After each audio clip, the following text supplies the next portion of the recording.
Então nós temos negação, substituição, racionalização, justificação, desconfiança dos outros, culpa, vergonha, desleixo, degradação, isolamento e perda de controle da vida. Isso está escrito lá nos 12 passos, tá? O que é uma negação? O sujeito nega o tempo todo que ele não usou, ou que ele usou pouco, ou que aquilo não vai fazer mal para ele, que ele não vai perder o controle, que ele pode continuar trabalhando, cuidando dos filhos dele, que ele pode continuar estudando. Ele nega, nega, nega. Ele substitui. O que é substituir? Ele substitui uma mentira pela outra dependendo da necessidade dele, ou dependendo de para quem ele está falando aquela mentira. Ou às vezes ele tem um auto-engano tão grande que ele usa também essa substituição para mudar de droga, para dizer essa é menos incisiva do que a outra, né? Por exemplo, a gente vê muito isso com crack. O sujeito diz assim, ele usa crack 3 dias sem parar. Aí depois ele fala, ai não aguento mais, tal. Aí ele vai beber cachaça.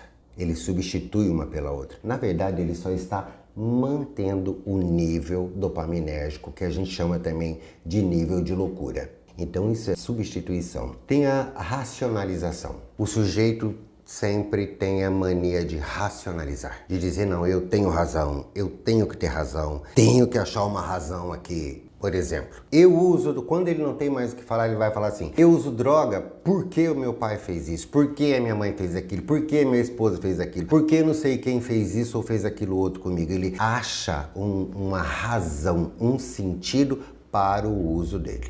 Ele não nasceu usando droga, ninguém botou droga na boca dele. Justificação, que é muito parecido com a racionalização. A justificação, ela é muito interessante porque o sujeito que nega, ele justifica. Então, toda vez que você, psicólogo, presta atenção, toda vez que você ouviu uma frase que começa assim, não, aí ele fala alguma coisa e fala assim, mas era assim, assim, assim. Ele negou e justificou. Aí está inserido um probleminha que precisa ser visto. A desconfiança dos outros. É óbvio que vai ter que desconfiar de todo mundo, né? Porque não tem confiança nele mesmo. Ele sabe muito bem que ele está tempo todo usando, ele não confia nele de jeito nenhum, porque ele sabe que ele vive sobre o signo do desejo. Então ele não vai confiar nos outros, porque ele já perdeu todos os valores moral, ético, os valores familiares, já chamam ele de sem caráter, de vagabundo, enfim, né? Tudo que se fala do dependente químico em geral. Então ele vai desconfiar de todo mundo, não vai achar que ninguém quer ajudá-lo. Ele se sente muito culpado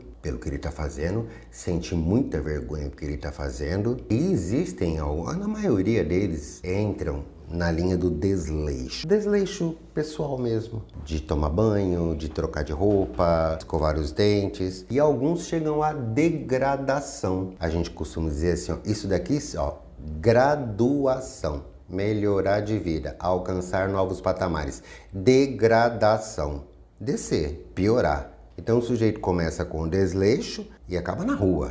Acaba vivendo como mendigo algumas vezes. Ou às vezes vai para a cadeia também. E isso também é considerado uma degradação. E por causa de tudo isso, ele se isola. E por causa de tudo isso, ele perde o controle da vida dele. Esses são os sintomas, o passo a passo normal do comportamento.